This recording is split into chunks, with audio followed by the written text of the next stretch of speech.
Bismillahirrahmanirrahim. Ada 6 orang yang tidak boleh menjawab salam saya di sore hari ini. Saya ulangi lagi, ada 6 orang yang tidak boleh menjawab salam saya di sini. Yang pertama adalah orang gila, yang kedua orang tuli, yang ketiga orang yang sedang tidur, yang keempat orang bisu, yang kelima orang kafir, dan yang keenam adalah orang mati. Semoga 6 orang itu juga tidak ada di sini. Assalamualaikum warahmatullahi wabarakatuh.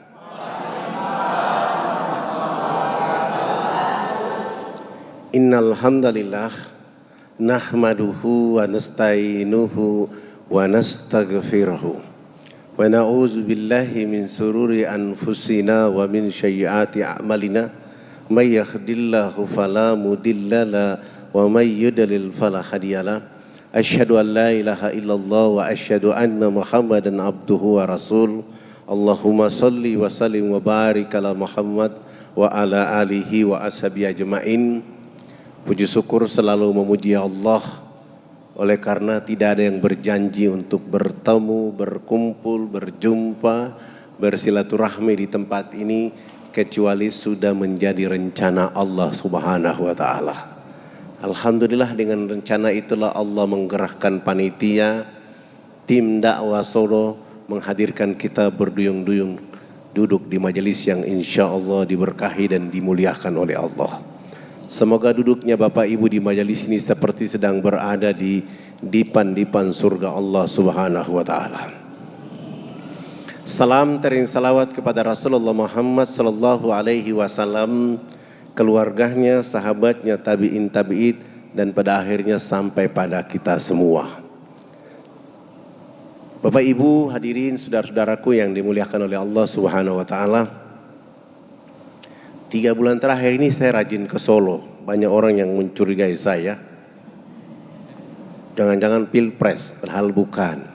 Kesini bersilaturahmi supaya hubungan antara Irian dan Solo itu menjadi keluarga besar. Sebelum saya mulai, saya mau tanya Bapak Ibu di ruangan ini orang Indonesia semua? Sungguh? Saya bilang bukan. Orang Indonesia itu adalah orang yang pertama sholat subuh, pertama sholat duhur, pertama buka puasa, pertama sholat asar, pertama sholat maghrib, pertama sholat isya, pertama sholat jumat, pertama sholat idul fitri, idul adha, syuruk, duha, qiyamul lail. Siapa mereka? Orang yang rambutnya keriting, badannya hitam keling, mengawali kehidupan bangsa ini dengan Allahu Akbar, Allahu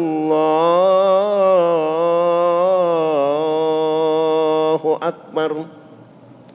Indonesia Tengah masih tidur, Indonesia Barat masih tidur. Mereka yang menjaga republik ini dengan membesarkan nama Allah Subhanahu wa taala. Maka seandainya kalau tidak ada dakwah di sana, orang Indonesia Tengah, Indonesia Barat ditanya oleh Allah kelak di padang mahsyar. Oleh karena itu saudara-saudaraku, tidak ada ruang, tidak ada batas ruang, waktu, tempat, kecuali kita bersama-sama menjaga agama di republik yang kita cintai ini. Ustadz Fadlan ini dulu bukan ustadz, sebenarnya bukan ustadz. Karena background sekolah Fadlan SD, SMP, SMA, S1, S2, S3 semua berbaunya ekonomi. Tidak ada hubungan dengan agama. Tapi karena merasa kewajiban dakwah itu penting, maka mengambil alih. Dulu tahun 78 saya hijrah dari Fakfak ke Makassar. Waktu itu rambut saya kayak pohon beringin. Sudah hitam keling keribo pula. Melanjutkan studi di Fakultas Ekonomi di sebuah sekolah di Makassar. Waktu itu menumpang kapal barang karena belum ada kapal pelni, naik kapal barang dari Fakfak ke Makassar itu 5 hari perjalanan. Begitu naik kapal, pengumuman dari petugas kapal bahwa setiap orang yang menumpang kapal ini diperbolehkan mandi 1 kali saja. Alasannya penampungan air di kapal terbatas. Sudah hitam, keling, suruh mandi 1 kali, suasananya bagaimana kira-kira? 5 hari kemudian tiba di Makassar, turun dari kapal, ketemu orang Bugis Makassar, Fadlan menyapa mereka dengan Assalamualaikum warahmatullahi wabarakatuh. Tidak ada satupun yang membalas salam Fadlan. Bahkan sebagian orang di pelabuhan mengatakan, masa orang Islam rambutnya kayak begini? Dari pelabuhan menuju ke tempat kos, subuh menuju ke masjid, perjalanan dari tempat kos ke masjid, berjumpa dengan ketua DKM. Ketua DKM dia lihat kulit, rambut dalam posisi seperti itu, langsung dia tanya, "Hei, kamu dari mana?" Saya jawab, "Saya dari Irian Jaya." Langsung beliau mempercepat langkah meninggalkan saya.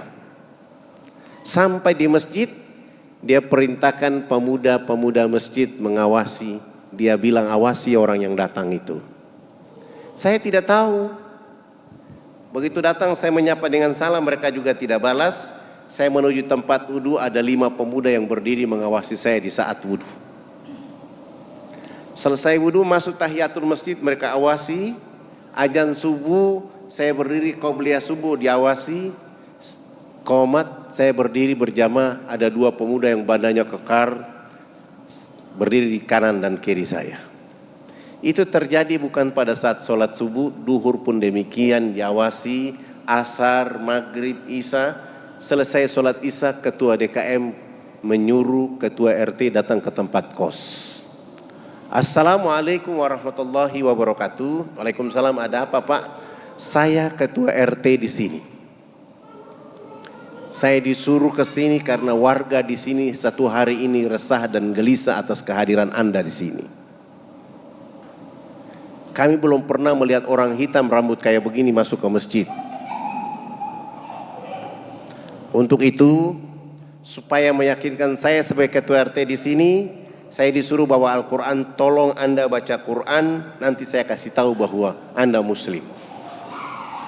Saya mulai bilang sama Pak RT, kalau saya baca Al-Quran di sini, saksinya tidak kuat.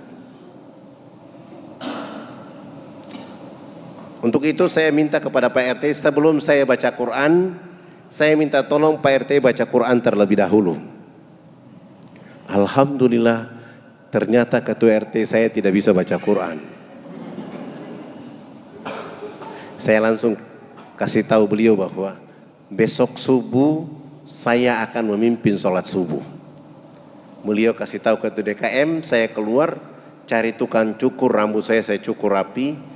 Pagi-pagi besok saya ke masjid jadi imam. Alhamdulillah, selama saya kuliah di sana tidak pernah beli makan dan minum. Orang rebutan untuk melayani saya makan.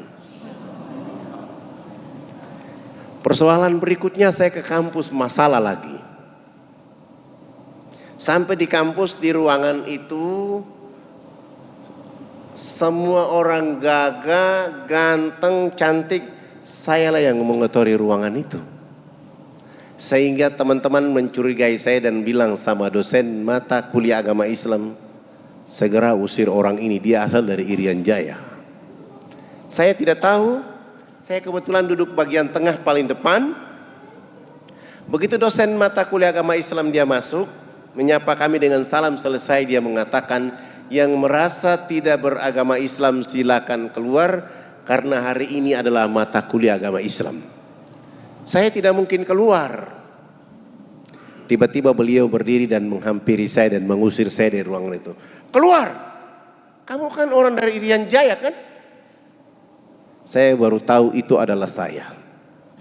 Saya tidak keluar, tapi saya berdiri dan maju ke depan kelas. Saya bilang sama dosen, sebelum saya keluar dari tempat ini, saya minta tolong Pak dosen dan teman-teman mahasiswa menjawab 3 pertanyaan saya. Apakah agama Islam itu hanya untuk orang Arab dan orang Bugis Makassar saja, ataukah agama Islam itu rahmat untuk seluruh alam semesta? Pertanyaan kedua, siapakah sahabat Nabi rambutnya keriting, badannya hitam keling, suaranya merdu? Yang ketiga, saya minta tolong kepada dosen, tolong bawa Quran keliling kami dalam ruangan ini. Saya ingin mendengar saudari saya yang cantik dan saudara saya yang ganteng membaca Al-Quran baru saya keluar. Alhamdulillah, dosen membawa Al-Quran dimulai dari bangku urutan belakang sampai depan.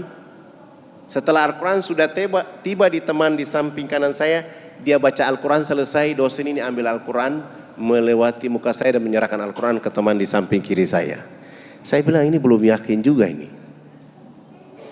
Sampai urutan mahasiswa 45-46, saya berdiri merampas Al-Quran dari tangan dosen dengan urutan 47. Subhanallah, begitu saya buka Quran secara acak-acakan, surat yang diperlihatkan oleh Allah untuk saya baca waktu itu adalah surat Al-Hasyr yang artinya pengusiran. Saya baca 3 ayat terakhir selesai, dosen mengatakan, dari 47 mahasiswa yang kuliah di ruangan itu, hanya ada 7 orang saja yang bisa membaca Al-Quran. Dari 7 mahasiswa itu, salah satunya lah pemilik rambut keribo berbadan hitam keling itu. Saya memberanikan diri maju ke depan kelas, minta waktu ceramah. Setelah ceramah 1,5 jam selesai, dosen mengatakan, alhamdulillah hari ini mata kuliah agama Islam kita sudah diajarkan dosen dari Irian. Maka itu fadlan hari ini Anda lulus dengan nilai A. Saya bilang alhamdulillah, ternyata rambut keribo hitam keling rahmat juga ya. Dosen tidak salah, mahasiswa tidak salah, masyarakat di Pelabuhan Makassar tidak salah, di tempat kos saya tidak salah, karena opini sudah terlanjur diopinikan di seluruh Indonesia bahwa kalau cerita orang Irian pasti Kristen, perang suku, koteka, tertinggal dan terbelakang. Padahal dari sejarah agama-agama yang ada di pulau sana, agama yang tertua dan agama yang pertama adalah agama Islam. Dari mana agama Islam pertama kali masuk ke sana? Dakwah dari Sultan Malikul Soleh dari Samudra Pasai mengutus dai-nya turun ke Fakfak pada tanggal 17 Juli 1214 Masehi, bertemu dengan kepala-kepala suku, mereka mendakwakan mereka dan menghasilkan dakwah itu, jadi mereka menjadi muslim. Alhamdulillah, dari perjalanan dakwah Samudra Pasai, Wali Songo masuk dengan membangun masjid pertama oleh Raden Fata, dan program berikutnya dilakukan oleh Sultan Hasanuddin dengan cara orang-orang Bugis datang ke Fakfak menikah dengan anak kepala suku, lalu mereka membantu dakwah di sana. Alhamdulillah, hari ini Fakfak sendiri sudah 99% Muslim. Papua Barat hampir 65% Muslim.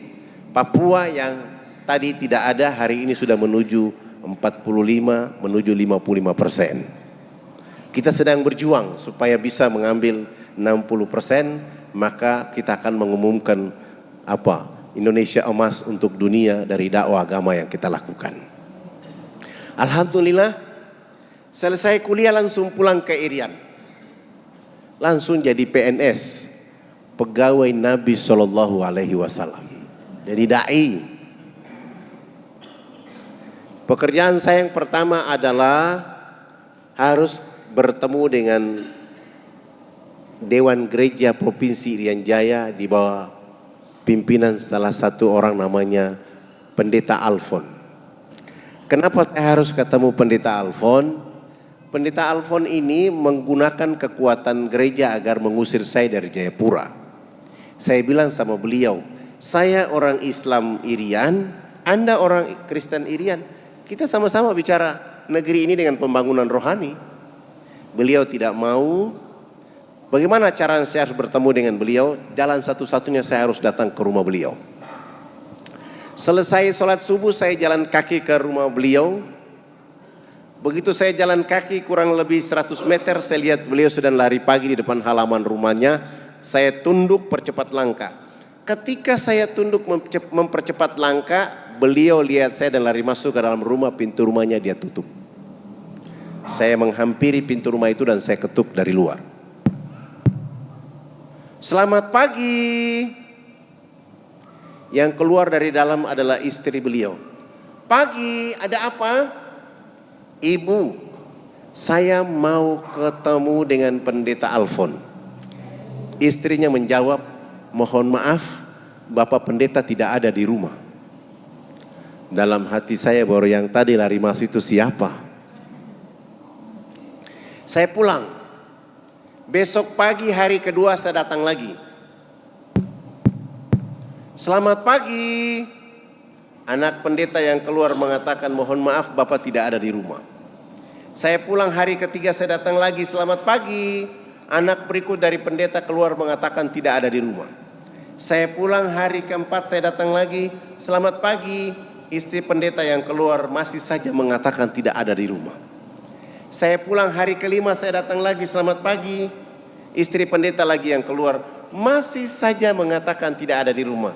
Sampai 1 bulan penuh tiap pagi saya mengetuk pintu rumah itu, tidak ketemu pendeta Alfon kecuali mendapatkan jawaban dari istri dan anaknya, beliau tidak ada di rumah. Bulan kedua hari pertama tetap saja saya datang ke rumah itu. Selamat pagi. Istrinya yang keluar mengatakan tidak ada di rumah.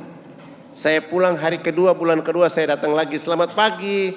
Anaknya keluar mengatakan tidak ada di rumah. Saya pulang hari ketiga, bulan kedua saya datang lagi, selamat pagi. Anaknya keluar mengatakan tidak ada di rumah. Saya pulang hari keempat saya datang lagi, selamat pagi. Istrinya keluar masih saja mengatakan tidak ada di rumah. Saya pulang hari kelima saya datang lagi, selamat pagi. Istrinya masih saja mengatakan tidak ada di rumah. Sampai hari ke-15 saya belum tiba di rumah itu, istri dan anak pendeta sudah menunggu saya di depan rumah. Begitu saya menyapa selamat pagi, langsung mereka mengancam saya. Anda ini tidak bosan tiap pagi datang ke rumah ini. Seakan-akan rumah ini menjadi tugas Anda tiap pagi. Saya pulang, besok pagi hari ke-16 bulan kedua tetap saja saya datang ke rumah itu. Selamat pagi. Istrinya keluar melihat saya, kamu lagi yang datang. Sampai 2 bulan penuh saya tidak berjumpa dengan pendeta Alfon, kecuali mendapatkan jawaban dari istri dan anaknya silih berganti tidak ada di rumah. Bulan ketiga hari pertama tetap saja saya datang ke rumah itu. Selamat pagi. Istrinya keluar mengatakan tidak ada di rumah. Saya pulang lagi, hari kedua bulan ketiga saya datang, selamat pagi. Anak pendeta keluar mengatakan tidak ada di rumah. Subhanallah. Begitu di hari ketiga bulan ketiga saya datang, saya menyapa selamat pagi. Anak tertuanya langsung mengatakan, pagi Pak Fadlan, mohon maaf, Bapak tadi malam kecapean, kelelahan sehingga kami bawa ke rumah sakit. Saya langsung memuji Allah dalam hati saya, Alhamdulillahirabbil alamin. Saya tidak pulang, tapi saya melanjutkan perjalanan dari rumah pendeta ke rumah sakit untuk mencari tahu keadaan yang sebenarnya. Sampai di rumah sakit, saya tanya di bagian informasi, mereka membenarkan beliau masuk rumah sakit, dan saya tanya ada di kamar berapa, mereka memberitahu saya ada di kamar nomor 48. Saya tidak langsung ke kamar itu, saya keluar dulu, ada orang jual buah-buahan di luar sana, saya beli, dibungkus seperti parcel, lalu saya bawa parcel ini menuju kamar nomor 48. Setiba saya di pintu kamar itu, saya ketuk dari luar. Selamat pagi. Istrinya langsung menjawab dari dalam kamar, pagi, silakan masuk. Rupanya dia tidak tahu kalau itu adalah saya. Begitu saya buka pintu pelan-pelan, saya angkat parcel, saya tutup wajah saya dan berjalan pelan-pelan. Saya lihat kaki istri pendeta lalu saya turunkan parcel. Selamat pagi Bunda. Dia tidak mungkin berbohong, saya sudah di dalam. Supaya dia tidak panik, saya mengatakan, saya dapat kabar bahwa abang jatuh sakit sehingga saya beli buah-buahan ini untuk beliau. Nanti kalau beliau bangun tidur sampaikan salam hormat bahwa tadi Fadlan dari sini. Begitu saya baru cerita dengan istrinya, Pendeta Alfon dari tempat tidur langsung menyapa saya. Selamat pagi Pak Fadlan. Saya tinggalkan istrinya, merapat ke tempat tidur salaman dengan beliau dan saya mengatakan, Abang Pendeta hari ini sungguh sangat luar biasa. Alhamdulillahirrabbilalamin. Saya dapat rahmat dari Allah karena saya sudah cari Abang 2 bulan 3 hari. Sebenarnya Abang tidak sakit. Tapi Abang mendidik istri, anak hari-hari berbohong. Dan saya tidak yakin bahwa Abang tidak ada di rumah. Tapi saya datang berulang-ulang kali, saya ingin cari tahu di mana kejujuran Abang. Tapi Abang tetap berbohong. Itulah yang menjadi penyakit supaya saya ketemu di rumah sakit ini. Di sisi lain Abang di gereja bicara cinta kasih. Sementara istri dan anak diajarkan untuk berbohong. Kalau sembuh jangan mengulangi perbuatan buruk ini lagi. Pamit pulang. 5 hari kemudian beliau sembuh dan pulang ke rumah. Hari ke-6 saya menjadi tamu pertama di rumah mereka. Selamat pagi. Beliau bersama istri dan 7 anak membuka pintu dan mempersilahkan saya masuk ke dalam rumah mereka. Di saat itulah saya mulai dengan judul Indahnya Islam bagi Penduduk Alam Semesta. Dari jam 10 pagi itu sampai jam 12 siang saya pamit pulang. Pendeta Alfon mengantar saya sampai depan pintu pagar. Beliau mengatakan, Fadlan usahakan besok datang lebih pagi lagi. Alhamdulillah besok pagi saya datang dari jam 7.30 sampai duhur. Sholat duhur selesai, saya melanjutkan pekerjaan itu sampai asar. Pekerjaan seperti ini saya lakukan 5 hari berturut-turut. Subhanallah, menjelang waktu asar di hari ke-5, beliau bersama istri dan 7 anak menyatakan sikap hijrah mengucapkan 2 kalimat syahadat. Begitu mereka mengucapkan 2 kalimat syahadat, saya langsung sujud syukur dan menangis kepada Allah. Dalam hati saya berteriak besar-besar di rumah itu dan saya mengatakan, seandainya saya angku dengan agama ini, begitu saya diusir saya tidak akan datang lagi ke rumah itu. Saya sombong dengan agama yang saya anut. Begitu mereka mengatakan tidak ada di rumah, saya tidak akan pernah lagi injak pintu rumah itu. Tapi terima kasih ya Allah ya Rabb, Engkau telah menanamkan kesabaran kepadaku tentang perkara ini. Dan hari ini hadiah terbaik dari Engkau kepada saya dengan perkara ini. Alhamdulillah mereka mengucapkan 2 kalimat syahadat. Saya ada sedikit tabungan, sewa rumah yang lebih besar. Saya pindahkan keluarga itu dengan tujuan menuntun mereka bisa baca Quran dan menuntun mereka untuk bisa sholat 5 waktu. Alhamdulillah hari Jumat saya ganti nama Alfon dengan nama Abu Sufyan. Hari Jumat beliau bersama anak laki-lakinya sudah mulai sholat Jumat di masjid. Asar sudah mulai sholat di masjid, Maghrib sudah di masjid, Isya, Subuh sudah ke masjid. Begitu hari Minggu pagi, orang masih menunggu dia di tempat lamanya dari jam 6 pagi sampai jam 11 siang. Tidak mungkinlah Abu Sufyan ke sana karena sudah sholat Jumat, sudah takbir.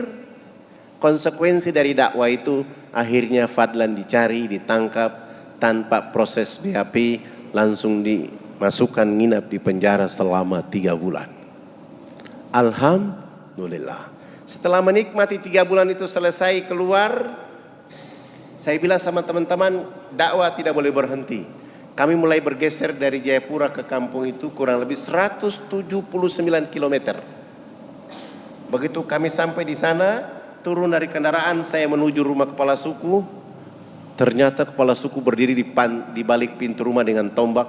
Diangkat tombak itu jarak 7 meter kena di betis kaki kiri saya. Ketika saya menghindar, ternyata kena di betis kaki kiri saya dan saya terjatuh. Ketika saya terjatuh, Paradai ingin melakukan perlawanan dan saya mengatakan, kita kesini bukan berperang, kita kesini berdakwah. Dan tombak di betis kaki kiri ini adalah konsekuensinya dakwah. Jangankan Fadlan, nabimu Rasul Muhammad sallallahu alaihi wasallam datang ke Taif dilempar sampai tumitnya berdarah-darah. Apalagi artinya Fadlan. Tugas kalian bukan melawan mereka, tetapi mencabut tombak dari betis kaki kiri saya.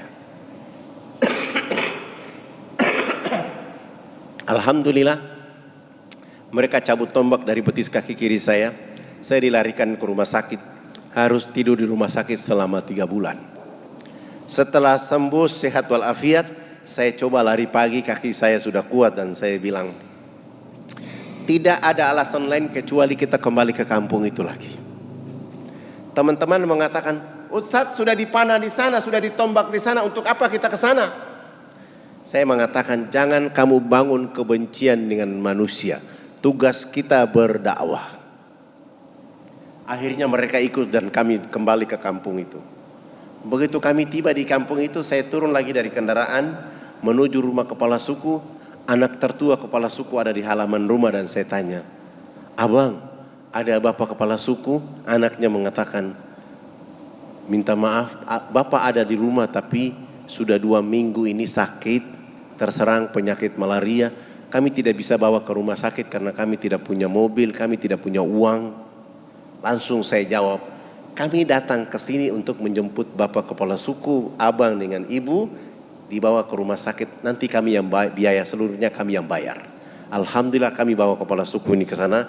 Kami rawat dia rumah sakit selama 2 minggu, sehat, sembuh sehat walafiat.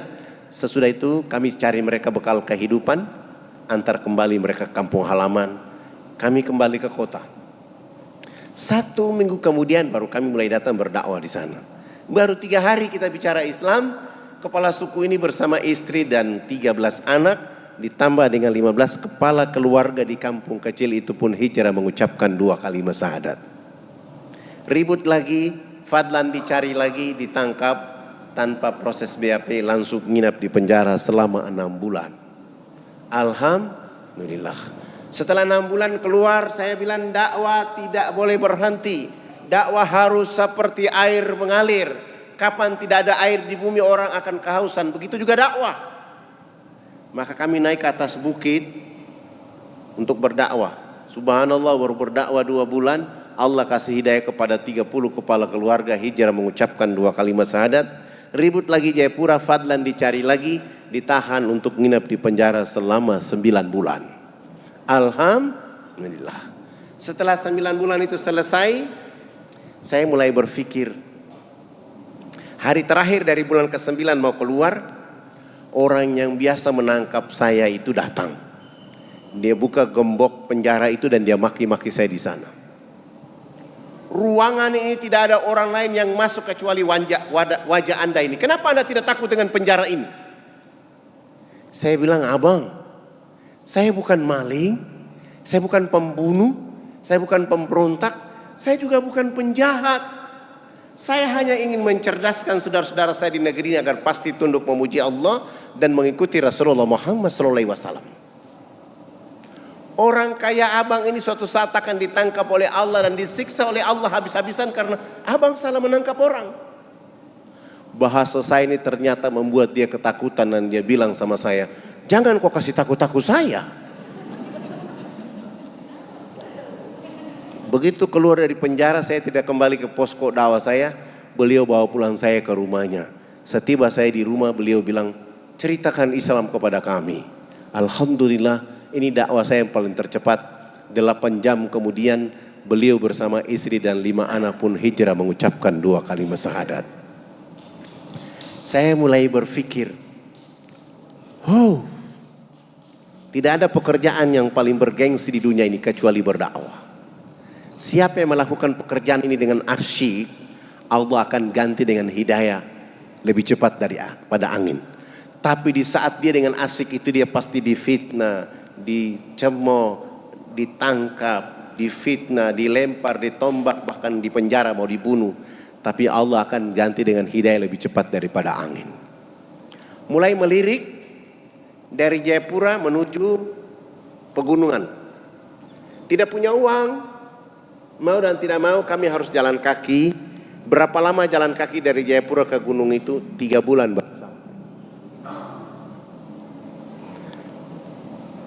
Kami mencoba untuk jalan kaki. Baru jalan kaki 1 bulan di jalan, teman-teman saya itu betis kaki kiri kanannya sudah bengkak.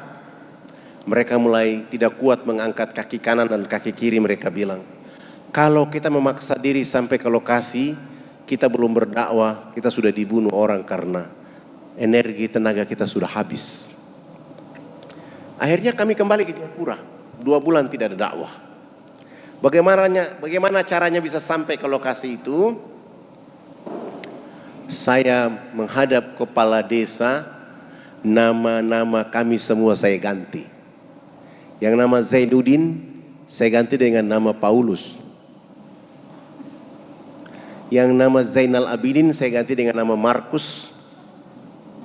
Yang nama Abu Bakar saya ganti dengan nama Adolf. Yang nama Fadlan saya ganti dengan nama Leo.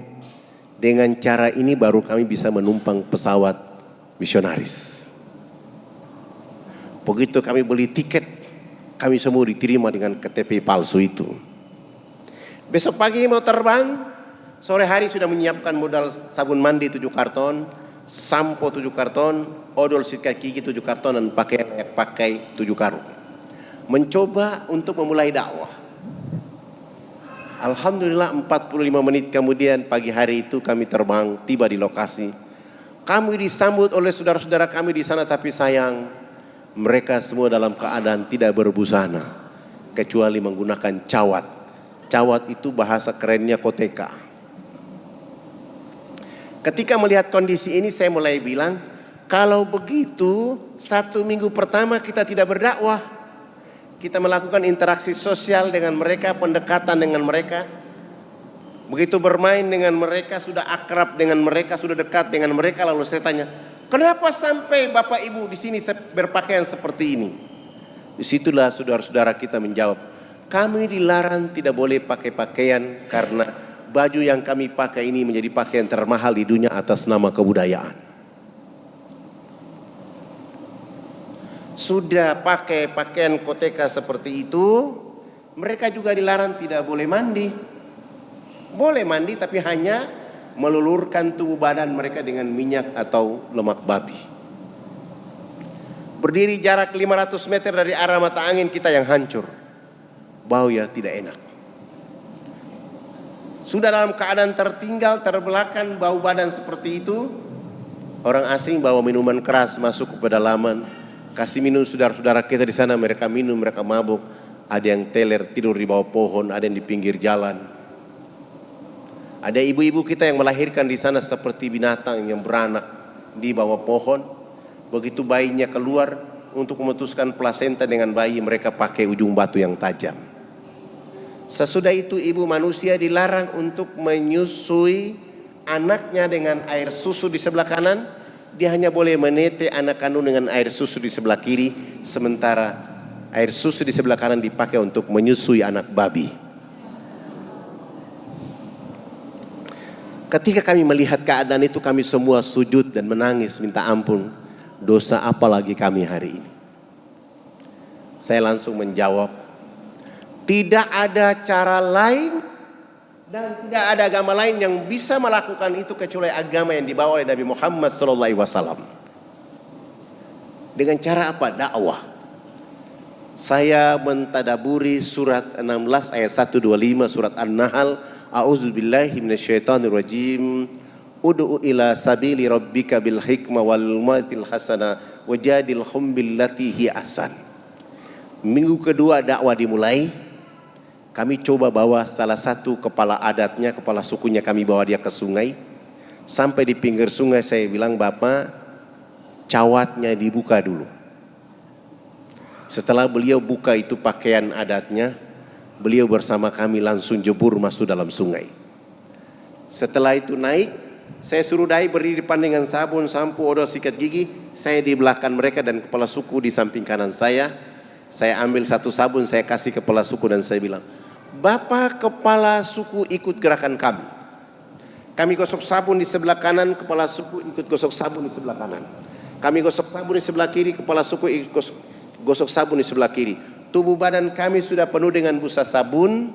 Saya ambil sabun dari tangan kepala suku, saya ganti dengan sampo 1 botol. Rambut jenis kami ini kalau belum kena air dengan sampo itu rambut tenang-tenang saja. Begitu kepala suku dia siram sampo di rambutnya, dia keramas, rambut keribu keriting itu dia mekar kayak bunga yang berkembang. Sehingga busa sampo itu makin tinggi, Begitu makin tinggi, jatuh kena hidung kepala suku.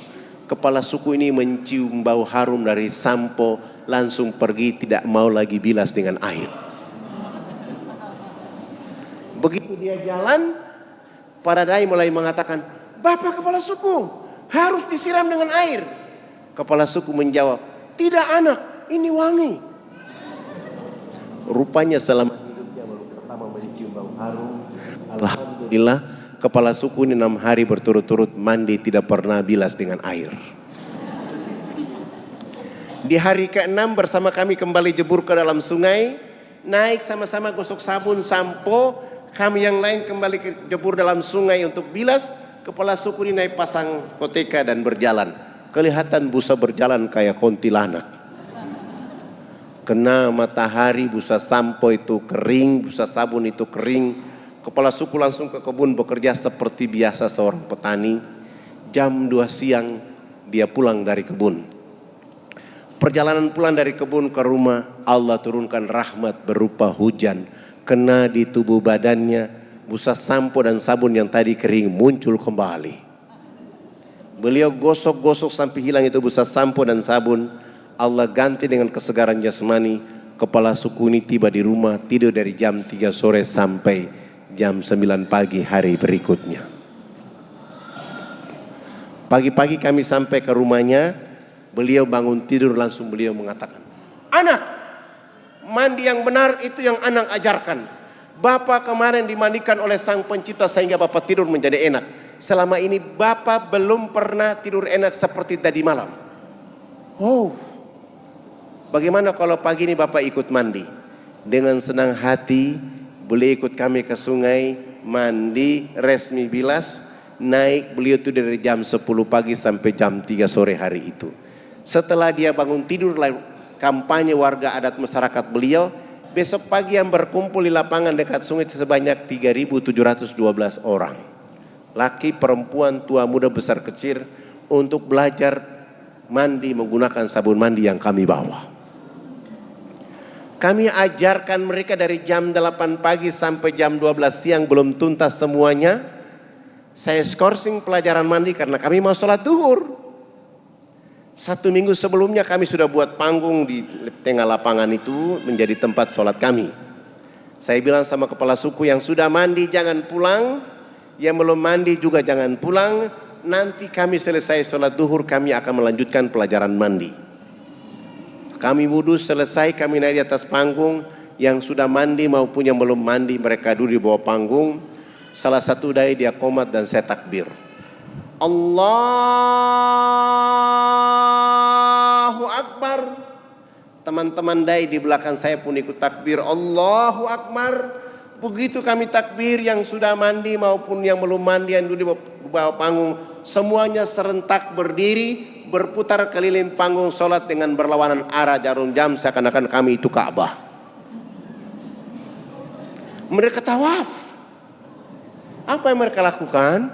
Ternyata berputar keliling panggung sholat dengan berlawanan arah jarum jam itu untuk memperhatikan gerakan-gerakan sholat duhur yang kami lakukan. Saya salam ke kanan, Assalamualaikum warahmatullah. Salam ke kiri, Assalamualaikum warahmatullah. Kepala suku besar itu langsung loncatnya di atas panggung sholat dan mengajukan beberapa pertanyaan.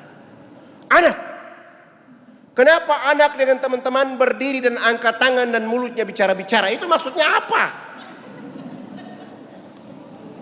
Saya bilang dalam hati saya, subhanallah, baru mandi cerdas begini.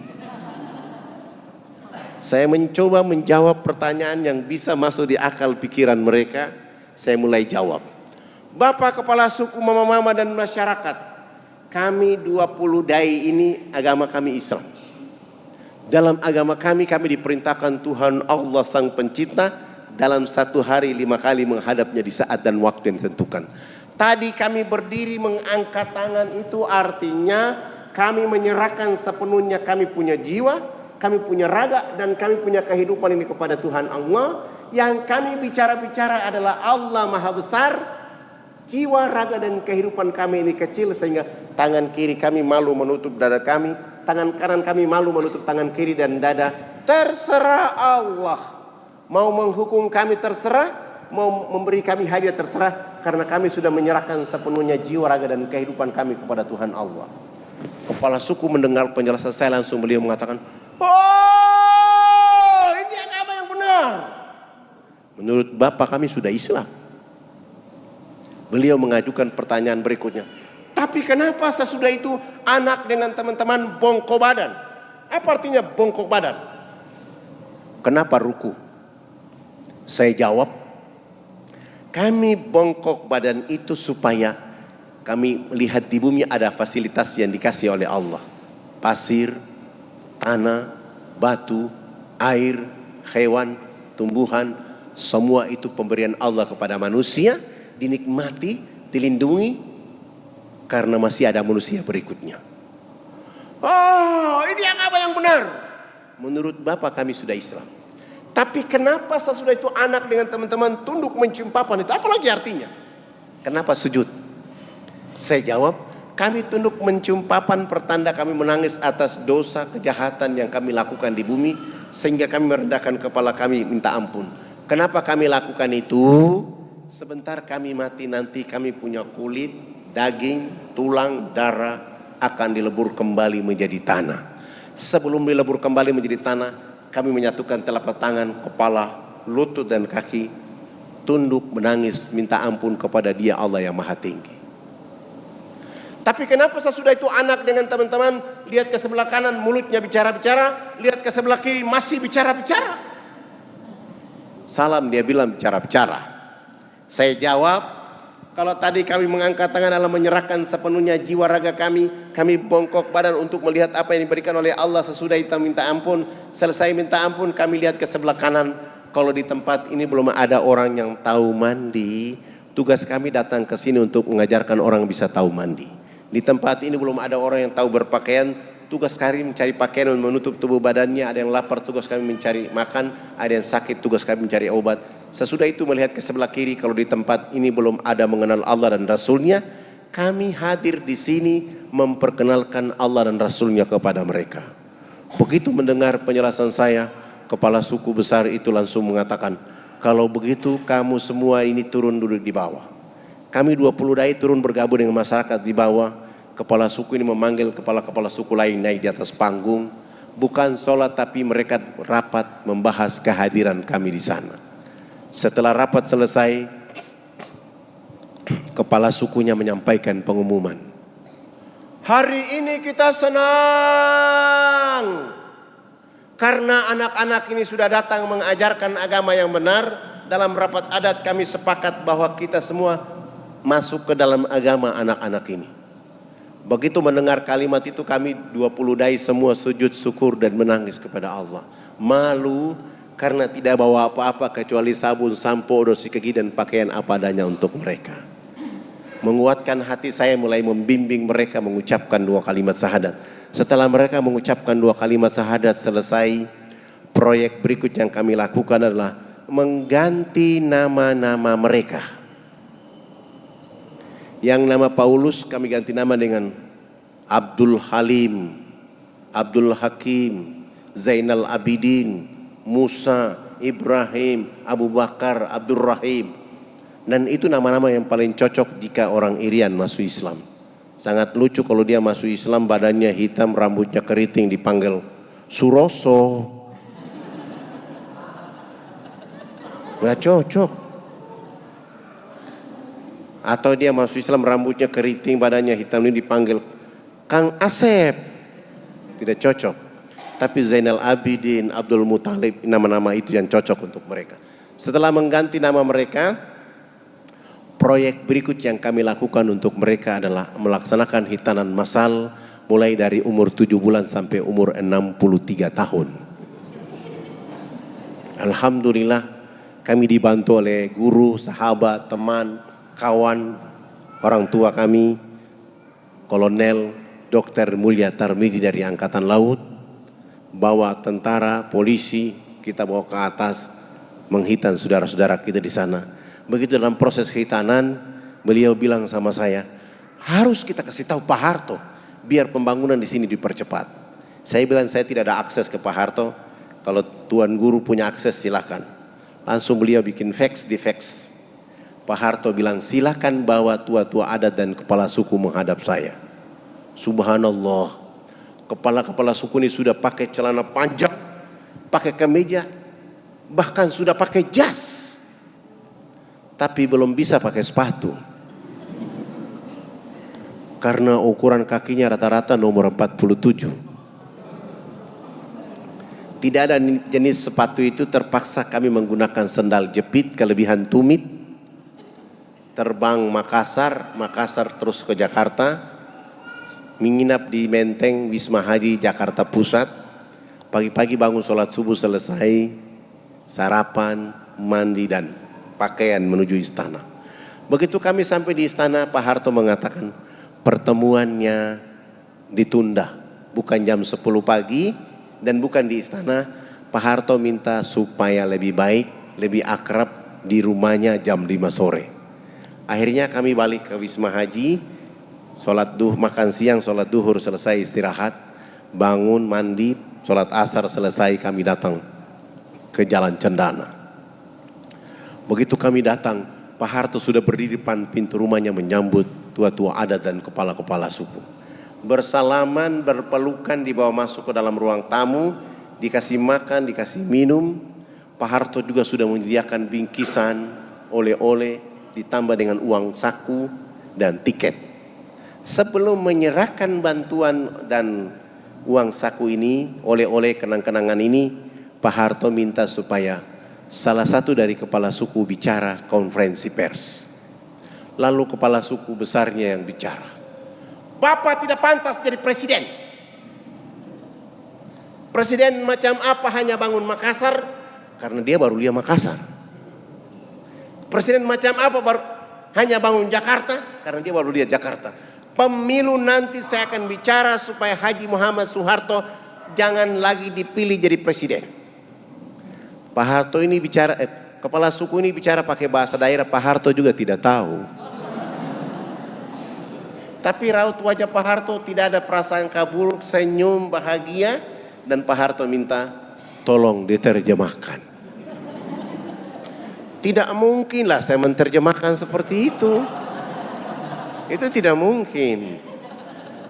Tapi saya mengambil makna dari apa yang dimau oleh kepala suku, lalu saya bilang sama Pak Harto, Bapak Presiden yang terhormat, hari ini kepala-kepala suku sungguh bahagia bisa bertemu dengan Bapak Presiden. Dan kepala suku besar tadi mengatakan Haji Muhammad Soeharto layak jadi Bapak Pembangunan Nasional. Dengan cara inilah Pak Harto langsung menelpon Menteri Agama, kepala-kepala suku tidak berangkatkan haji pada tahun itu juga. Dan Pak Harto minta kepada Menteri Agama, setiap tahun orang-orang kepala suku ini yang masuk Islam melalui jalur AFKN, melalui jalur saya, mereka minimal 50 sampai 75 orang harus berangkat haji. Pak Harto juga menelpon Menteri Sosial, kami dibantu 917 unit rumah layak huni dengan program ABRI masuk desa.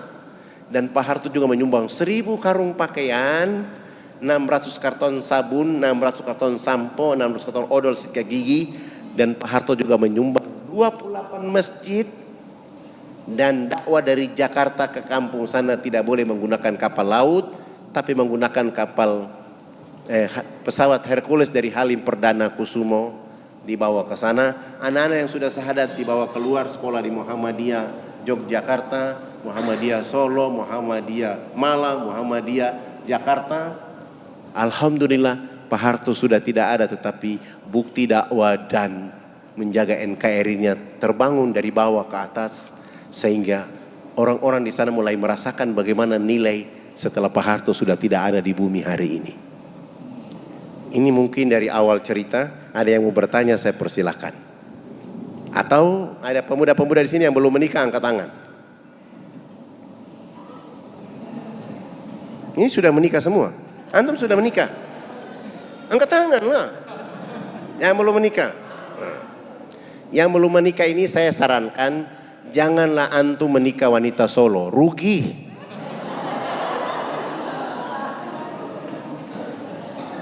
Ikut Ustadz Fadan ke Irian, dakwah di sana, sebelum berdakwah nikah dengan anak kepala suku dulu. Karena kalau antum nikah wanita Solo, anaknya anak Solo, anak Jawa. Tapi kalau antum menikah anak kepala suku di Irian, itulah anak Indonesia. Betul, ahwat-ahwat yang masih bujang di sini juga jangan nikah dengan mereka. Lapor dirimu kepada Ustadz Fadlan, nanti Ustadz Fadlan stok dari sana yang laki-laki, anak kepala suku menikah dengan mereka. Supaya kekuatan Solo, Irian jadi kekuatan besar. Sehingga keturunanmu yang akan mengatakan kepada Indonesia Tengah, Indonesia Barat bahwa wahai nenek, mas, kakek yang ada di Indonesia Tengah, Indonesia Barat, kami yang menjaga republik ini dari timur Indonesia.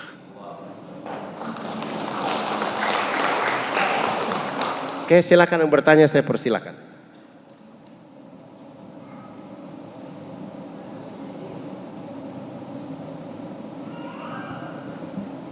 Assalamualaikum Ustadz Fadlan. Saya mau bertanya. Namanya siapa dulu? Nama saya. Gimana? Iya, saya Solo asli. Kebetulan saya jendus. Saya mau bertanya. Tadi Ustadz Fadlan kan bilang bahwa dakwah itu nggak ada ruang dan waktu. Terus kita kan semua harus wajib ya untuk dakwah gitu. Terus apa yang harus kami lakukan untuk dakwah tersebut? Misalkan kan nggak ada ruang dan waktu. Di sana-sana kan masih banyak yang belum tersentuh dakwah gitu loh. Itu terus apa yang harus kita lakukan gitu loh, Tat? Biar nanti kita nggak dituntut Allah, gimana kamu kok nggak dakwah gitu.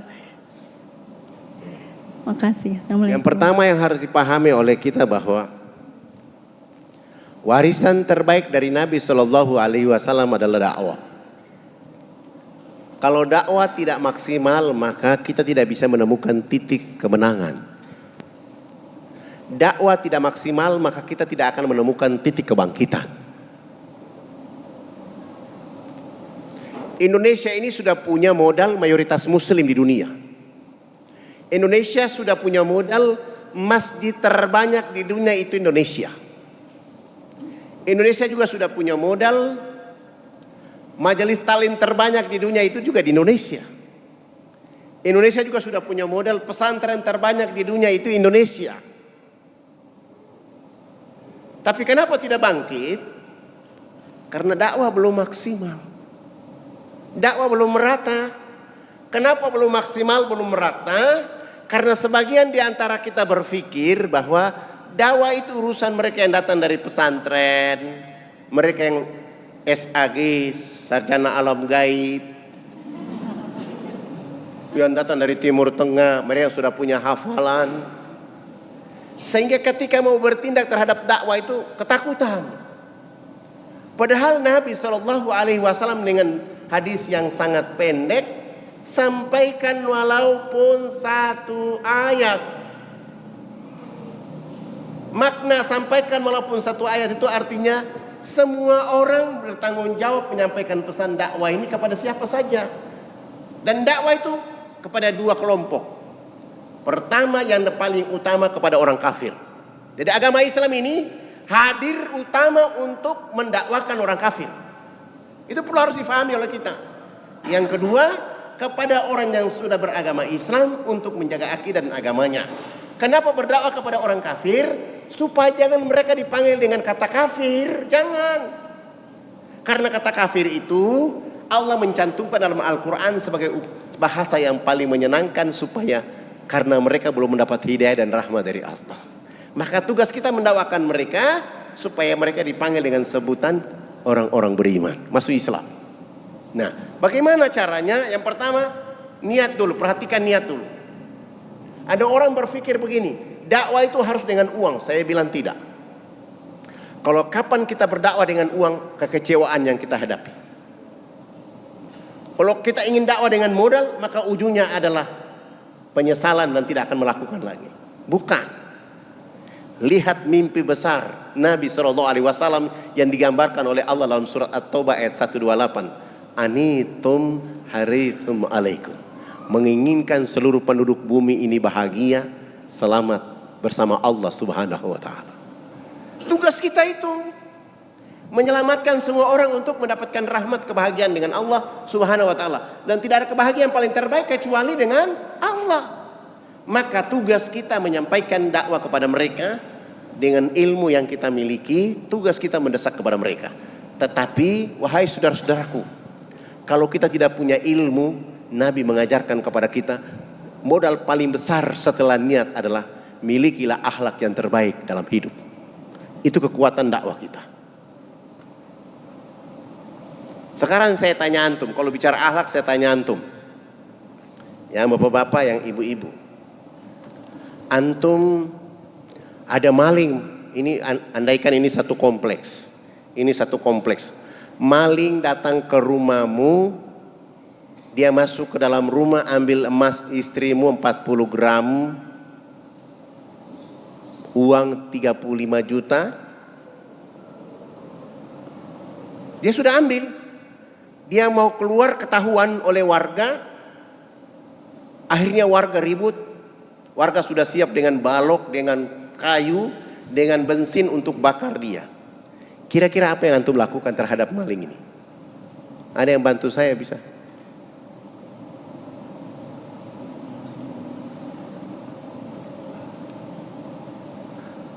Survei membuktikan rata-rata orang yang berwudu, takbir, ruku, sujud salam tidak melahirkan akhlak kepada sang maling ini.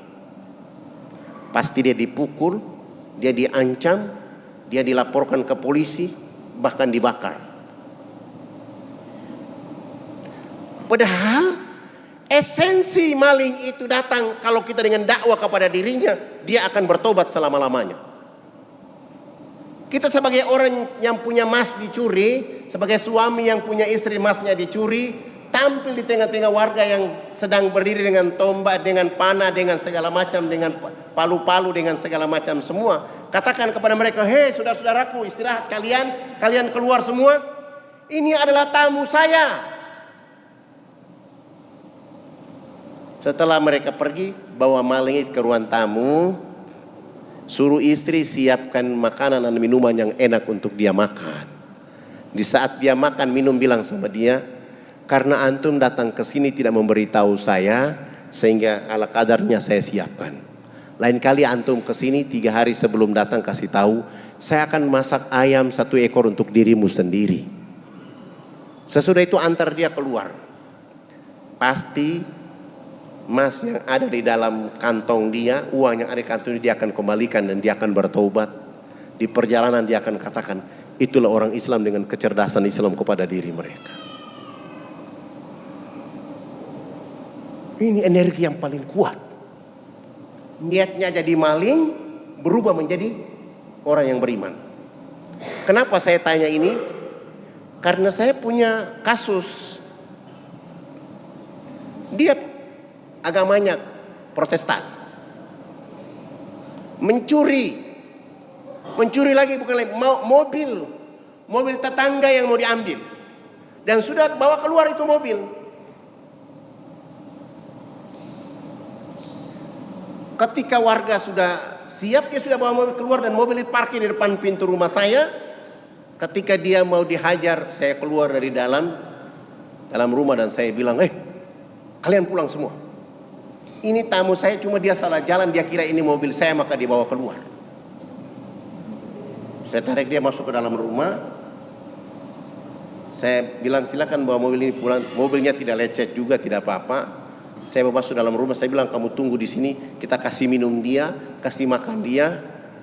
Azan subuh. Ketika azan subuh saya bilang, saya mau ke masjid sholat. Di rumah ini tidak ada laki-laki, Anda ikut saya ke masjid. Dia bilang, agama saya Kristen. Wah, apa yang terjadi? Dia bilang, agamamu Kristen, saya mau ke masjid, Anda tinggal di sini. Dia berpikir, dia bilang, kalau begitu saya ikut ke masjid, dan hari ini saya mau mengucapkan 2 kalimat syahadat. Hari ini maling ini jadi salah satu ustadz keren di Indonesia. Saya tidak perlu menyebut namanya. Jadi dakwah kita dengan cara yang begitu. Kenapa? Akhlak. Memang susah. Menurut pandangan kita ini tidak bisa, saya tidak bisa. Apalagi darah orang Maluku Irian. Orang kawasan timur itu tinggi temperatur. Ada yang lain? Silakan.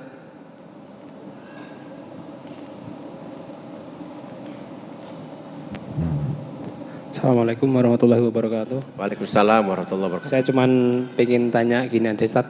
Nama saya Ardi Ustaz. Saya cuman pengen tanya, Ustaz ini agama Islam sudah dari kecil atau mu'alaf gitu dulunya? Cuman itu aja Ustaz. Terus misalkan dari kecil masuk Islam, apa keluarga-keluarganya juga semuanya Islam gitu aja. Terima kasih. Assalamualaikum warahmatullahi wabarakatuh. Waalaikumsalam warahmatullahi wabarakatuh.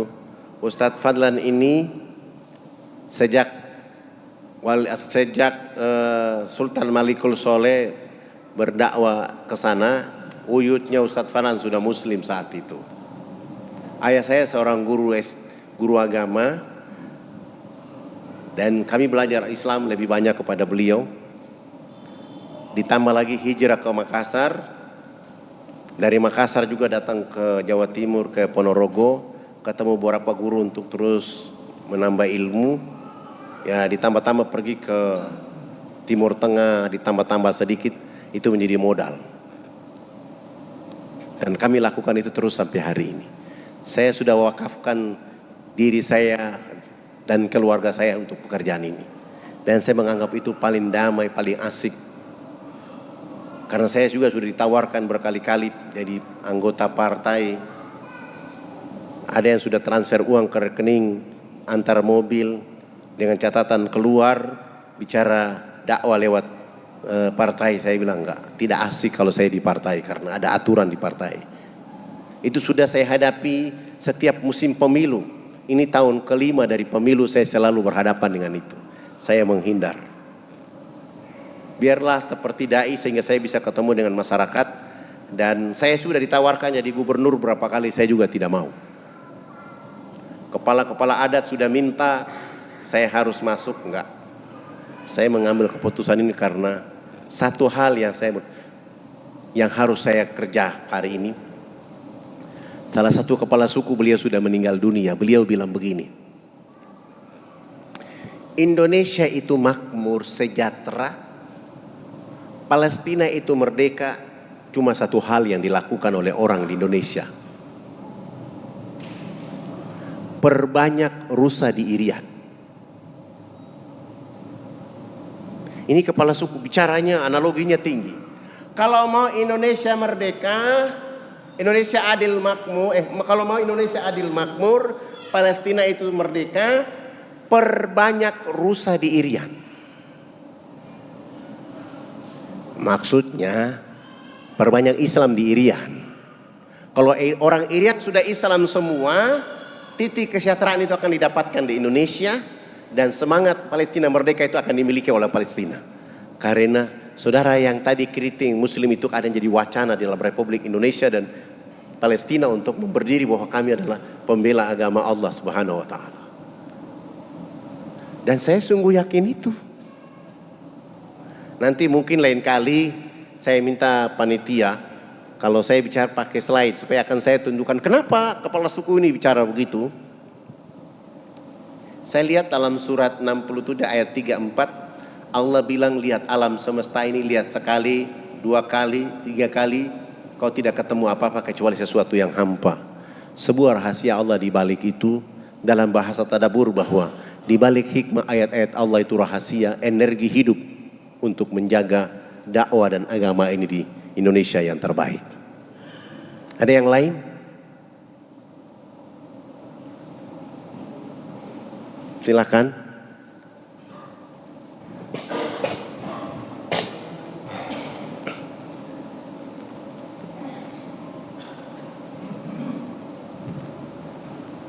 Wah, ini yang mau ke Irian ya.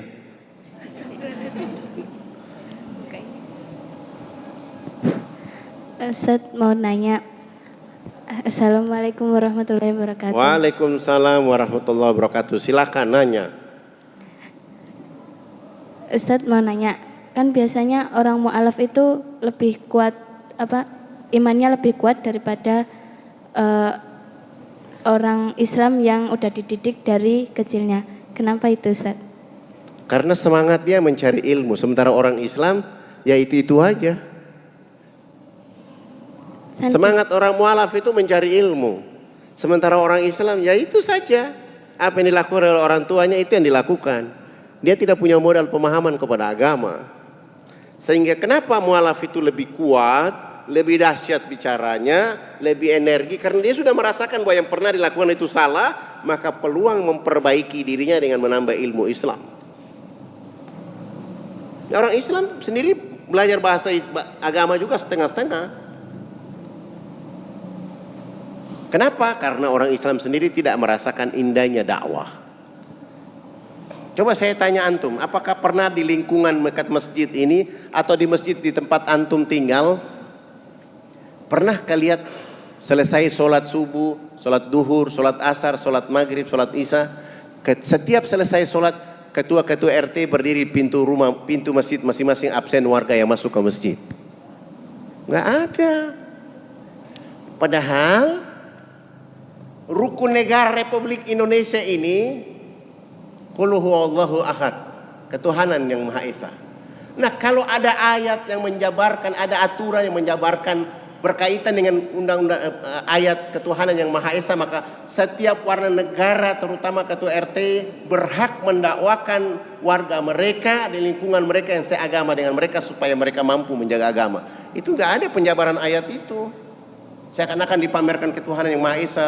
Sesudah itu dilanggar lagi sampai hari ini. Padahal perlu penjelasan apa makna ketuhanan yang Maha Esa itu. Nah, jawabannya dijawab oleh lagu Indonesia Raya. Bangunlah jiwanya, bangunlah badannya, baru dapat Indonesia Raya. Nah, bagaimana dilakukan mendapatkan Indonesia Raya? Cuma dua. Satu, jiwa harus dihidupkan dengan agama ini. Yang ketiga, badannya harus dirawat dengan kesehatan yang baik, makanan yang halal, thayyib, mubarakah. Baru kita bisa menemukan Indonesia Raya. Bukan jalan tol. Bukan. Kalau bangun jalan tol, kasihan saudaraku yang ada di gunung sana tidak bisa naik jalan tol. Maka bagaimana kita bisa menemukan Indonesia Raya? Apakah orang di kota yang menemukan itu? Tidak. Indonesia Raya harus dimiliki oleh seluruh anak Indonesia dari kampung sampai ke kota, kota kembali ke kampung. Bagaimana caranya? Jiwa mereka hidup. Nah, jiwa yang hidup itu artinya dakwah harus dilakukan dengan baik. Masih SMA atau sudah kuliah? SMA. Gunakan kekuatan dakwah di SMA supaya teman-teman itu dapat mengerti agama ini dengan baik. Kalau belum, belajar kepada guru-guru yang ada di Solo, dan gudang ilmu itu ada di Solo. Datang ke tuan guru besar Ustadz Muin, minta ilmu ke sana, lalu pergi berdakwah di SMA. Dakwah gurunya juga. Karena banyak guru yang juga tidak mengerti Islam, sekedar bunyi saja. Dakwah ke mereka, inilah yang kurang di Republik ini. Padahal tujuan kita menjaga Republik ini kalau dakwah itu hidup. Saya punya pemahaman begini. Kalau dakwah ini sudah hidup dengan energi Islam yang kuat, kita akan melihat kemakmuran yang datang dari seluruh arah dari Allah. Dan orang-orang Jawa, orang Irian, orang Sulawesi, mereka bertemu itu bukan karena kecantikan, ganteng, gagah, bukan. Tapi mereka bertemu karena Allah Subhanahu wa ta'ala. Kita ingin lihat suasana bagaimana Bilal bin Rabah bisa menikah dengan wanita yang cantik sekali. Itu terjadi di Indonesia Raya. Bagaimana orang Irian bisa menikah dengan wanita soleha dari Solo. Dan bagaimana laki-laki Solo bisa menikah dengan wanita bidadari yang datang dari Irian. Anaknya akan tampil baik. Walaupun nanti malam pertama suaminya ketakutan, itu urusan kedua.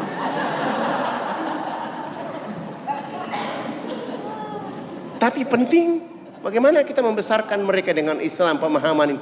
Ini persoalan hati, ini harus dihidupkan supaya mereka mengerti bahwa Islam itu seperti begini, bukan begitu. Seperti yang diceritakan oleh orang lain. Enggak, Islam itu harus seperti itu. Ada yang lain? Oke, silakan.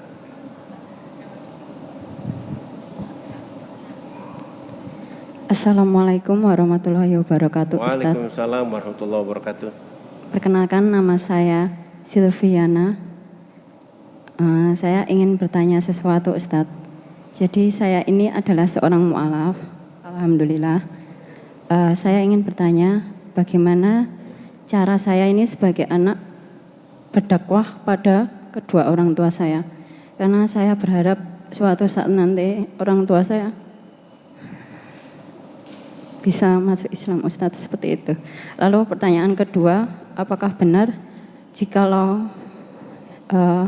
orang tua itu memiliki perbedaan keyakinan? Karena orang tua saya kan masih Kristen, itu kalau sudah meninggal apakah anaknya itu tidak bisa mendoakan, seperti itu, Ustadz? Terima kasih. Wassalamualaikum warahmatullahi wabarakatuh. Assalamualaikum warahmatullahi wabarakatuh.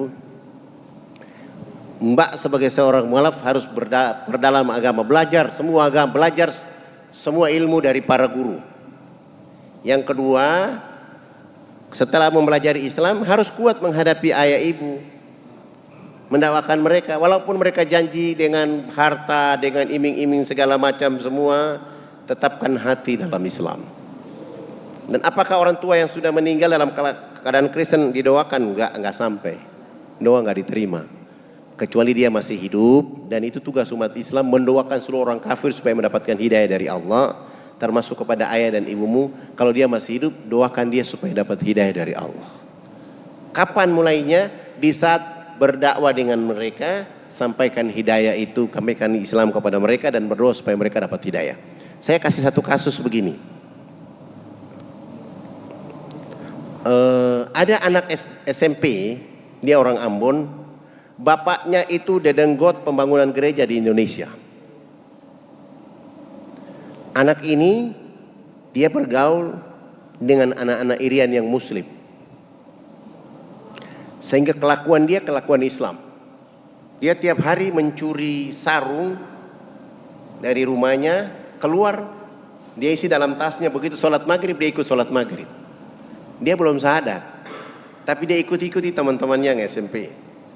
Maghrib, Isya, ketika menjelang subuh dia minta izin lagi, dia bilang saya mau pergi belajar kelompok dengan teman-teman. Padahal dia pergi sholat subuh dengan teman-temannya, sesudah itu baru mereka belajar.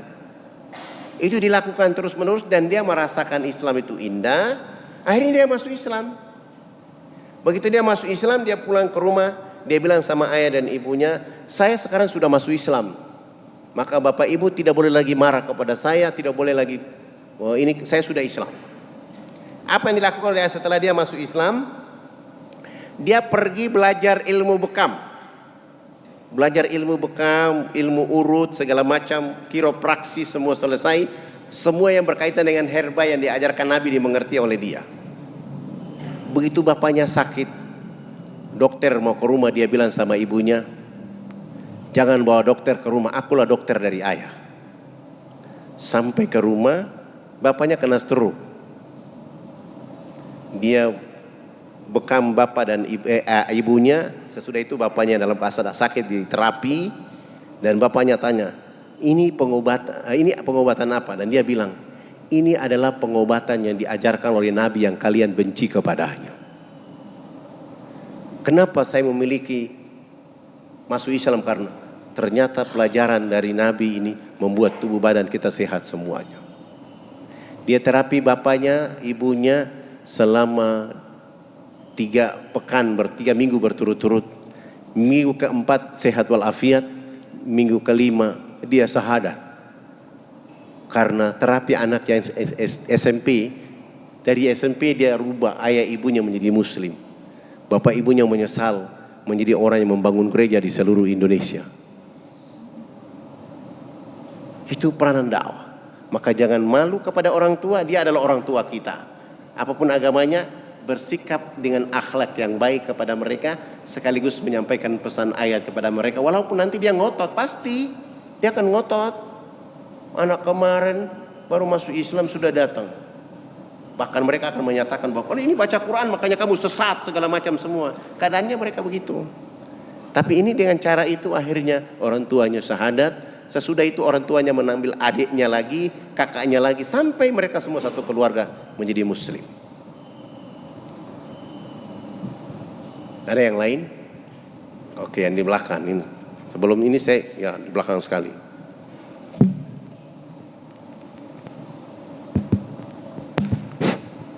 Assalamualaikum warahmatullahi wabarakatuh. Waalaikumsalam warahmatullahi wabarakatuh. Nama saya Wiono.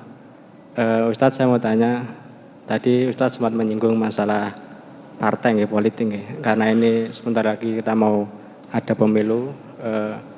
Saya mau tanya bagaimana pandangan Ustadz tentang capres dan cawapres tahun ini. Terus bagaimana saran Bapak Ustadz kepada khususnya jamaah ini dan umumnya para calon pemilih dan warga Indonesia di sini. Terima kasih. Assalamualaikum warahmatullahi wabarakatuh. Waalaikumsalam warahmatullahi wabarakatuh. Perlu saya jelaskan, Jokowi itu orang Indonesia dari Solo. Prabowo itu juga orang Indonesia dari Solo juga ya. Solo Raya juga kan? Orang Indonesia. Mereka semua orang Indonesia, wakilnya juga orang Indonesia, tidak orang lain. Tetapi yang perlu dipahami oleh kita, kejujuran itu penting. Keteladanan itu penting. Kejujuran itu adalah topik terbaik jadi pemimpin. Dan Nabi sudah mengajarkan kepada kita menjadi pemimpin ini cuma 3-4 hal saja. Sidik, amanah, tablik, fatona. 4 itu. Nah, Bapak Ibu tinggal melihat siapa di antara mereka berdua itu. Yang amanah, yang fatona, yang jujur. Nah, karena ini pertanyaan capres itu, supaya kisi-kisi ini saya berikan kepada seluruh orang Islam di Republik ini. Kenapa Allah menyuruh pemerintah negara menetapkan tanggal 17 April 2019. Saya lihat Al-Quran itu ayat awal paling spektakuler. Iqra bismi rabbikal ladzi khalaq. 17 ini Allah ingin ingatkan kembali kemenangan kepada orang Islam tentang tanggal 17 di bulan Agustus. Allah ingin mengulangi tanggal kemenangan itu kepada orang Islam di tanggal 17 April. Kenapa? Tanggal 17 ini adalah tanggal orang yang biasa menuju kemenangan. Hayalal falah, mereka yang satu hari 17 kali menghadap Allah. 17 rakaat. Di sana ada angka 4. Oh, angka 4 itu di sana ada Abu Bakar, ada Umar, ada Utsman, ada Ali, ada Syafi'i, ada Maliki, ada Hambali, ada Hanafi. Ada Hajar Aswad, ada Irak, ada Yamani, ada Samsi, ada Yamani. Udah. Terus di sana ada 20, 19. 20 itu sifat Allah. Mulai dari wujud, kidam, baka sampai. Terus di sana ada angka 19. Nabi bersabda, memulailah kalian dengan sebuah pekerjaan dengan kata Bismillahirrahmanirrahim. Huruf hijaiyah itu angkanya 19. Billah. Itu artinya orang yang memikir cerdas dengan kebangsaan Indonesia, dia akan memilih yang benar untuk mendapatkan rahmat dari Allah Subhanahu wa taala. Memilih yang benar untuk mendapatkan keberkahan dari Allah Subhanahu wa taala. Memilih yang benar untuk bagaimana agama ini hidup, agama ini jalan. Memilih yang bagaimana supaya ulama ini tentram, terus menyampaikan dakwah. Memilih yang bagaimana supaya nilai ketuhanan Maha Esa itu berjalan dengan baik, kemanusiaan itu ada di seluruh tanah air, persatuan itu terjaga, dan kita akan menciptakan kerakyatan yang benar, kerakyatan penuh dengan hikmah. Lalu kita akan menghasilkan keadilan bagi bangsa dan negara. Pilihlah itu. Udah jelas? Gak boleh saya menyebut nama orang.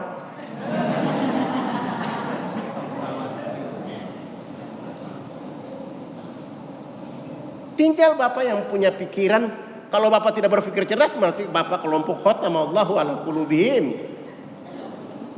Harus cerdas itu. Maka wanita yang pakai jilbab harus pilih yang cerdas supaya jilbabnya cahaya. Laki-laki yang pakai baju koko harus memilih yang cerdas supaya menghasilkan yang keberkahan. Dan Allah ingin ulangi kemenangan itu kepada orang Indonesia supaya mereka memikirkan manusia Indonesia menuju ketaatan yang benar dengan analisa permasalahan yang sudah Allah kasih kita kepada lalu. Dari tahun 2014, permasalahan apa yang terjadi kepada agama? Permasalahan apa yang terjadi dengan umat? permasalahan apa yang terjadi dengan bangsa, permasalahan apa yang terjadi, itu menjadi analisa untuk menentukan tanggal 17 itu. Maka saya menyebut hayya 'alal falah, 17 adalah hari kemenangan. Gitu. Siapa yang memberi kemenangan itu?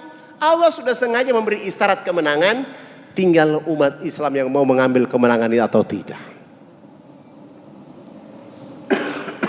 Maka siapa yang ketika dia tidak tahu rahasia kemenangan ini, dia ingin mempersulit kemenangan ini, Allah akan persulit dia untuk mendapatkan kemenangan itu. Yuriduna liyutfi'u nurallahi biafwahihim wallahu mutimmu nurihi walau karihal kafir. Surat 9 ayat 32 dan surat 61 ayat 8. Orang berusaha untuk memadamkan cahaya agama Allah dengan mulut mereka. Facebook, mulut mereka ini ditafsirkan, ditadabur Facebook, apalagi internet, Instagram, WhatsApp, hoak, pangkat, televisi, partai, kekuasaan. Wallahu mutimmu nurihi walau karihal kafirun. Allah tidak menghendaki itu. Bahkan Allah tetap menyempurnakan cahaya ini walaupun orang kafir tidak menyukainya. Tapi bagaimana dengan orang Islam? Kalau ini menjadi ibadah menyelamatkan semua orang, jadikan tanggal 17 itu menjadi tanggal mengabdi kepada Allah. Saya ingin negara ini aman, saya pilih orang atas nama ini, nomor sekian, demi Allah dengan nama engkau saya masuk ke kotak ini, bismillahirrahmanirrahim. Bila perlu berbuat janji dengan orang-orang yang di TPS, siapa yang mencurangi suara saya, siapa yang menghilangkan suara saya, siapa yang mengotori suara saya, dia akan dilaknat oleh Allah, karena tugas saya memilih untuk menyelamatkan seluruh masyarakat Indonesia untuk tenang beribadah dan beriman kepada Allah. Dan ini hak saya menjadi warga negara, lakukan itu. Maka dengan rahasia tadi, Bapak Ibu silahkan memilih. Ya, kalau saya menentukan nanti ada Bawaslu di sini, kita tidak tahu. Iya, karena saya pernah ada kasus. Saya ceramah di Kuningan. Saya bilang sama jamaah yang hadir kurang lebih 2.000 orang. Saya bilang begini, kaki ayam, berapa kaki ayam? Saya bikin begini. Ternyata MC-nya Bawaslu. MC-nya detak saya, dia bilang, Pak Ustadz, saya ketua Bawaslu di sini. Oh, saya cuma bilang ayam itu kakinya berapa?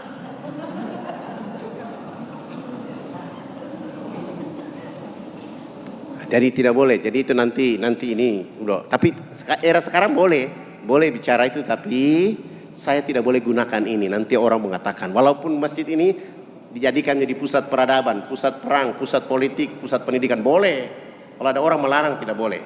Tapi kita sebagai orang Islam yang beretika tidak boleh. Karena tadi saya bilang mereka dua ini orang Indonesia. Tinggal kita yang dengan kecerdasan bagaimana memilih yang cerdas itu. Apalagi milenia ini, pilihlah yang cerdas.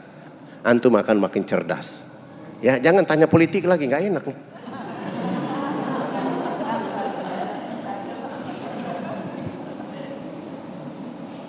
Saya kira tidak ada. Kalau tidak ada, saya cerita satu terakhir ya. Ini berkaitan dengan yang akhwat dan ikhwan. Setelah kita berdakwah di lokasi di pegunungan selesai, saya bercoba untuk kita datang ke satu tempat lagi, jalan kaki ke lokasi untuk berdakwah 12 hari. Begitu kami tiba ke lokasi ini, berdakwah selama 3 bulan seorang saja yang masuk Islam. Saya mulai berpikir bagaimana supaya bisa banyak orang syahadat. Saya turun dari gunung, jalan 12 hari, terus naik kapal ke Surabaya, menghadap pengurus masjid di Sunan Ampel Surabaya. Saya minta tolong bantu saya pakaian layak pakai, sabun, sampo, odol sikat gigi. 2 bulan kemudian terkumpul 600 karung. 200 karton sabun, sampo, odol sikat gigi, dan beberapa bantuan lain saya bawa. Besok mau berangkat, ada alumni dari IAIN Sunan Ampel, tinggi orangnya, putih, cerdas, namanya Firman. Dia bilang begini sama saya, bolehkah saya ikut dakwah di Irian? Boleh, tapi jangan tanya gaji karena saya tidak punya uang. Kalau antum ikhlas silahkan. Dia bilang saya ikhlas. Akhirnya dia ikut saya. Kami bawa bantuan ini sampai ke lokasi. 5 hari kemudian sampai, kami turunkan seluruh barang. 2 hari kemudian kami mulai jalan kaki. Begitu jalan kaki hari pertama, Firman dia mulai tanya, Fadlan, kira-kira kapan kita sampai ke lokasi? Saya tidak jawab, saya diam. Besok pagi jalan lagi, menjelang asar kami istirahat. Dia tanya lagi, masih lama ya? Saya tidak jawab. Hari ketiga dia tanya lagi, saya tidak jawab. Hari keempat dia tanya, saya juga diam. Hari kelima langsung dia marah. Oh, kalau saya tahu dakwah begini saya tidak ikut antum ke Irian. Tolong pulangkan saya mau kembali ke Jawa Timur. Untuk apa saya menyusahkan diri di sini? Saya mulai peluk beliau dan saya bilang, Firman, ente tidak pantas beragama Islam. Antum tidak pantas menjadi umatnya Muhammad. Coba tengok 1400 tahun yang lalu, seorang anak manusia dalam rahim ibunya, ayahnya wafat. 6 tahun kemudian ibunya juga wafat, diasuh oleh kakeknya Abdul Muthalib. 2 tahun dari perjalanan itu, kakeknya juga meninggal dunia, wafat. Walaupun di sana ada Ja'far, ada Ali, wahai Firman, Muhammad tidak pernah mengeluh sedikit pun bicara tentang dakwah. Antum baru datang dari Jawa Timur, antum mengeluh. Silakan antum mau pulang saja, di sana ada binatang buas, antum mau mati aja. Saya bicara begitu, akhirnya dia ketakutan dan dia bilang, kalau begitu kita jalan lagi. Kami jalan sampai ke lokasi 12 hari. Berdakwah selama 3 bulan tidak ada orang masuk Islam dan saya mulai bilang, ini Ustadz tidak ada orang masuk Islam karena niat nawaitku antum yang salah. Supaya menghidupkan niat antum, niat dakwah ini, ada metode dakwah berikutnya. Apa itu Ustaz? Bagaimana kalau saya nikahkan antum dengan anak kepala suku yang namanya Yakomino? Hah? Hei Firman, saya tidak bicara dakwah, saya tidak bicara ganteng, saya tidak bicara cantik, saya bicara dakwah. Jangankan antum, saya yang orang Irian ini juga tidak mau menikah dengan wanita di sini. Tapi untuk kondisi dakwah yang hari ini, yang paling cocok, yang paling tepat adalah antum. Apa kata dia? Ustadz, kalau begitu kasih saya waktu istihara dulu. Iya, begini pakai istihara. Lalu dia istihara 7 malam berturut-turut. Pagi-pagi saya lagi sholat duha, dia menghadap saya dan saya lihat wajahnya antara sedih dan gembira. Bagaimana lagi Ustadz wajah antum seperti masih pagi? Sudah sedih-sedih begini. Ya Ustadz, saya sudah istihara berturut-turut 7 malam ini, jawabannya cahaya putih. Langsung saya bilang, Alhamdulillahirabbil alamin. Berarti antum wajib menikah anak kepala suku. Bagaimana cara nikahnya Ustadz? Saya juga tahu caranya. Tidak mungkin kita nikahkan antum di sini. Saya lapor di kepala suku, ini perempuan kami tutup auratnya, kami bawa dia jalan kaki ke kota. Tunggu kapal dari Jayapura, kami bawa dia naik kapal laut menuju Jawa Timur. Sampai di Jawa Timur, perempuan yang nama Yakomina ini masuk Islam. Kami ganti nama dia dengan Khadijah. Dia tinggal selama 3 tahun 6 bulan di Mojokerto, ngaji masuk salon, ngaji masuk salon, ngaji masuk salon.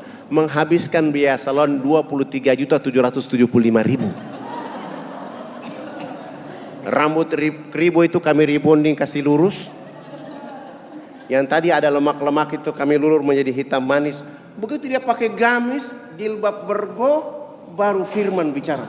Ustadz, kenapa? Itu orang Irian dipoles kayak orang Yaman ya.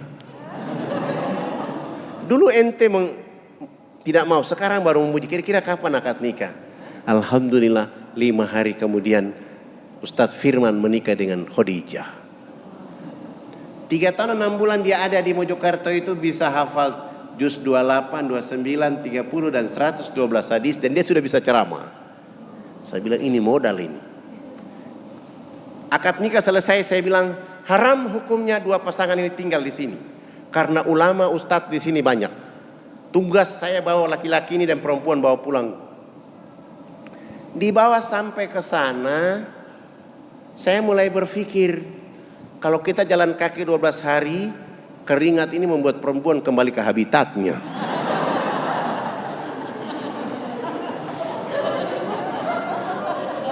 Akhirnya saya bilang kita bersabar dulu dengan cara menjaga sholat kami selama 40 hari dan menjaga hafalan kami selama 40 hari.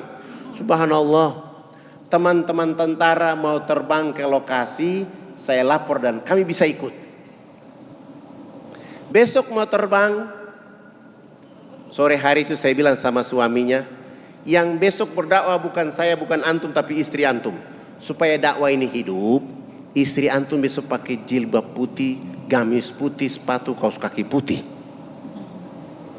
Pagi-pagi saya lihat begini, Khadijah sudah putih-putih. Kami naik pesawat, terbang sampai ke lokasi, tidak ada airport di sana. Kami dilepas pakai jaring, satu persatu turun. Saya bilang sama petugas Hercules, penumpang yang terakhir turun perempuan ini. Ini minyak wangi, begitu dia injak di tangga jaring ini, tolong disiram minyak wangi ini. Begitu dia turun, perjalanan turun ke bawah, angin dari baling-baling itu berputar, anginnya kena di bajunya, melambai. Orang dari bawah kampung berteriak, malaikat datang di kampung. Orang belum pernah lihat perempuan pakaian seperti itu. Begitu dia turun, semua orang dari kampung itu berkumpul semua, lalu dia ceramah.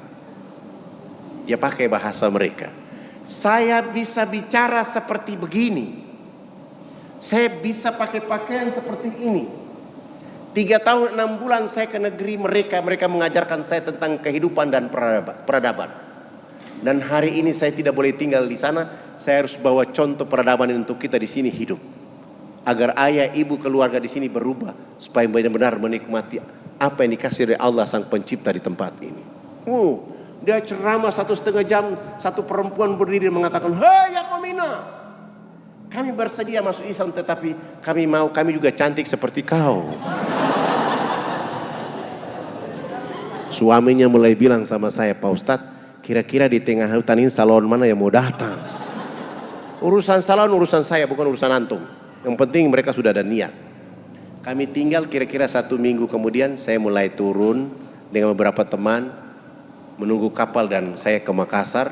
Kampanye dari masjid ke masjid, dapat uang 35 juta.